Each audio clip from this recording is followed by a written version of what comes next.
ఎంగిలి ఆకులో భోజనం ఒకటే. ఒకసారి ఒక రాజుగారు గుర్రంపై సవారీ చేస్తూ ఒక ఇంటి దగ్గర నిలబడ్డాడు. ఆ ఇంటిలో ఒక ఆవిడ వాళ్ళ ఆయనకు అన్నం వడ్డిస్తూ ఉంది. ఆమె చాలా అందగత్తె. ఆవిడ అందం చూసి రాజుగారికి ఆశ్చర్యం కలిగింది. నా రాజ్యంలో ఇంత అందమైన అమ్మాయిని ఇదివరకు చూడనేలేదే అని అనుకున్నాడు.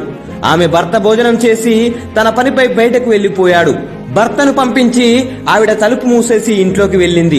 అప్పుడు రాజుగారు ఆ ఇంటికి వచ్చి తలుపు కొట్టాడు. ఆవిడ వచ్చి తలుపు తీసింది. రాజుగారు లోపలికి వెళ్లి కుర్చీపై కూర్చున్నాడు.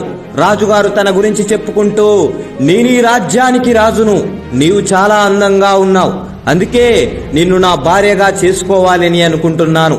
నువ్వు ఒప్పుకుంటే నిన్ను పెళ్లి చేసుకుని నా రాజ్యానికి రాణిని చేస్తాను అని చెప్పాడు. ఆమె గుణవంతురాలు మరియు చాలా సంస్కారం కలది. ఆవిడ రాజుగారితో ఇలా చెప్పింది, రాజుగారు, తప్పకుండా నేను మీ కోరిక తీరుస్తాను. ముందు మీరు అలసిపోయి వచ్చి ఉంటారు. శరీరం మనసు రెండూ ఆకలితో ఉంటాయి. మీరు వెళ్లి కాళ్ళు చేతులు కడుక్కొని రండి అని చెప్పింది. మా ఆయన అరిటాకులో ఇప్పుడే భోజనం చేసి వెళ్ళాడు. మీరు ఇదే ఆకులో భోజనం చేయండి. మీకు తృప్తి అయ్యేంత వరకు భోజనం వడ్డిస్తాను. భోజనం అయ్యాక మీ కోరిక తీరుస్తాను అని చెప్పింది. అప్పుడు రాజుగారు ఇలా అన్నారు, నేను ఈ రాజ్యానికే మహారాజును. నీ భర్త భోజనం చేసిన ఎంగిలి విస్తరాకులో నేను భోజనం చెయ్యాలా అని అంటాడు.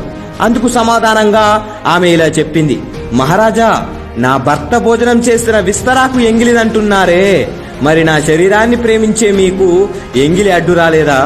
పెళ్ళైన నన్ను మళ్లీ పెళ్లి చేసుకోవడానికి అడ్డురాని ఎంగిలి నా భర్త భోజనం చేసిన విస్తరాకులో భోజనం చేస్తే అడ్డు వచ్చిందా అని అడిగింది. అప్పుడు రాజుగారికి తన తప్పు తెలిసొచ్చింది. ఆవిడను క్షమించమని అడిగి అక్కడి నుంచి వెళ్లిపోయాడు. ఈ కథ నుంచి మనం నేర్చుకోవాల్సిందేంటంటే, పరాయి స్త్రీని చెడు దృష్టితో ఎప్పుడూ చూడకూడదు అని అర్థం. జై భారత్.